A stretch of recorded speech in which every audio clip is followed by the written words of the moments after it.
এই যে white gold শসা বাজারে শীতকালে দেশি শসা পাওয়া যায় না বললেই চলে। এইরকম সুন্দর কাঁটাযুক্ত সাদা শসা বাজারে আসলে শীতকালে পাওয়া যায় না। দেখেন কত সুন্দর সাদা। তো মূলত এই হোয়াইট গোল্ড যে জাত, এটা কিন্তু একটি সংকরায়ন জাত, এটা হচ্ছে হাইব্রিডের ক্রস জাত। দেখেন এই যে প্রত্যেকটি শসার এই যে দেখেন শেপ, সাইজ, কালার, এই যে দেখেন গায়ে কিন্তু কাটা আছে এবং কালারটা দেখেন শুধু মাশাআল্লাহ খুবই সুন্দর, একদম সাদা, গায়ে একটা পাউডারি ভাব আছে। দেখেন হাত দিচ্ছি, দেখেন এখানে কিন্তু সবুজ, দেখেন এই পাউডারটা কিন্তু সরে যাচ্ছে। দেখেন এই যে দেখেন সরে গেল। এখন কথা বলি, এটা হচ্ছে যে যখন আপনি সকালে হারভেস্ট করবেন অবশ্যই সুন্দর মতো হারভেস্ট করে জমিতেই কিন্তু আপনারা ক্যাডেট করেন আর যেটাই করেন সেটা কিন্তু করতে পারেন, তাহলে কিন্তু আপনার এই যে সাদা যে পাউডারি ভাবটা এটা কিন্তু থাকবেই। দেখেন এই যে আমি আসলে ধুয়ে নিয়ে যাই বাজারে, যার ফলে কিন্তু আমার শসাগুলা দেখতে অতটা সাদা হয় না। এই যে দেখেন কত সুন্দর সাদা, হাত দিলেই কিন্তু এখানকার পাউডার সরে যাচ্ছে। তো শীতকালে কিন্তু এরকম শসা সচরাচর কিন্তু কেউ লাগায় না, বা এরকম শসার জাত কিন্তু বাংলাদেশে অ্যাভেলেবেল না। এটা হচ্ছে একটি ক্রস জাত। এটা হচ্ছে শীতকালের শুরুতে লাগাবেন এবং মার্চ মাস পর্যন্ত এটা আপনারা লাগাইতে পারবেন। তো দেখেন এই যে জালিগুলোর কোয়ালিটি দেখেন।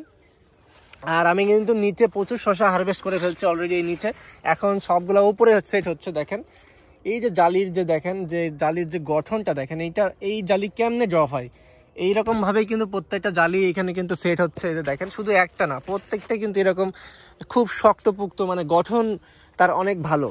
আর গাছগুলোর গ্রোথ দেখেন মাশাআল্লাহ, প্রত্যেকটাই কিন্তু উপরের দিকে উঠছে। এই যে দেখেন হোয়াইট গোল্ড শসার কিন্তু রিভিউ চলছে।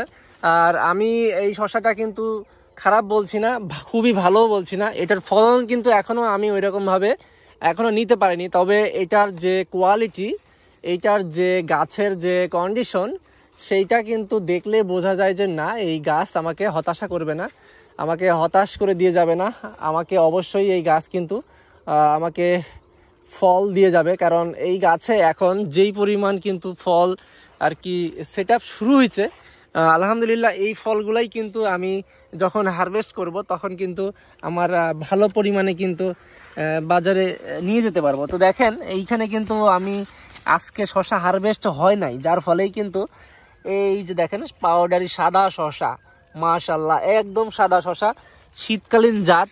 দেখেন এই যে কত সুন্দর সাদা, একবারে সাদা শসা। তো আপনারা যারা ভাবেন যে এই আপনার হোয়াইট গোল্ড কিন্তু এতটাও সাদা না, তো তাদের উদ্দেশ্যে আজকের আমার ভিডিও। আমি বলেছিলাম যে নিচে শসাগুলো একটু সবুজ হতে পারে, এর উপরের যে শসাগুলো হবে এগুলো কিন্তু অবশ্যই সাদা শসা হবে। তো দেখেন এই যে উপরের দিকে, যত উপরের দিকে এখন আসবে, এখন কিন্তু উপরেই ফল পাচ্ছি। আবার আপনাদেরকে দেখাই, এই যে দেখেন এই যে নিচে, এটা কিন্তু অনেকটা নিচে মালচিং এর কাছে, এটা কিন্তু আবার অনেকটা সাদা না, এটা কিন্তু একটু সবুজ বর্ণের আছে। এই যে দেখেন মালচিং এর উপরে যেগুলো আছে, এই যে। তো আলহামদুলিল্লাহ এখন কিন্তু আমার শসা উপরের দিকে আসা শুরু হয়েছে, গাছের এখন ম্যাচুরিটি হয়েছে। গাছ কিন্তু এই যে মাচাই উপরের যে ফ্ল্যাটে কিন্তু চলে যাচ্ছে, আর উপরে ফ্ল্যাটে যাওয়ার ফলেই কিন্তু এই শসাগুলা কিন্তু এইরকম সুন্দর সাদা, এবং উপরের যে ফ্ল্যাটে যাওয়ার পরেই কিন্তু অনেক সুন্দরভাবে কিন্তু এটা আর কি ফল দিতে থাকবে আপনাকে। তো আশা করছি আপনারা বুঝতে পারছেন। আর আমার যে হোয়াইট গোল্ড শসার কিন্তু যে কালার, শেপ, সাইজ দেখেন, গায়ে কাঁটাযুক্ত শসা, পুরোটাই কিন্তু সাদা। দেখেন শুধু একটি নয়, প্রত্যেকটি শসাই কিন্তু ওপরের দিকে, এটা কিন্তু দেখেন মালচিং থেকে কতটা ওপরে, এর জন্য কিন্তু এই অনেকটা সাদা হয়েছে। তো দেখেন এই যে ভিতরে আরো একটি শসা আছে, ও কিন্তু অনেকটা সাদা। আসলে ওপরের দিকে যতই যাবেন তত কিন্তু সাদা হবে, এবং এটার প্রমাণ দেখেন।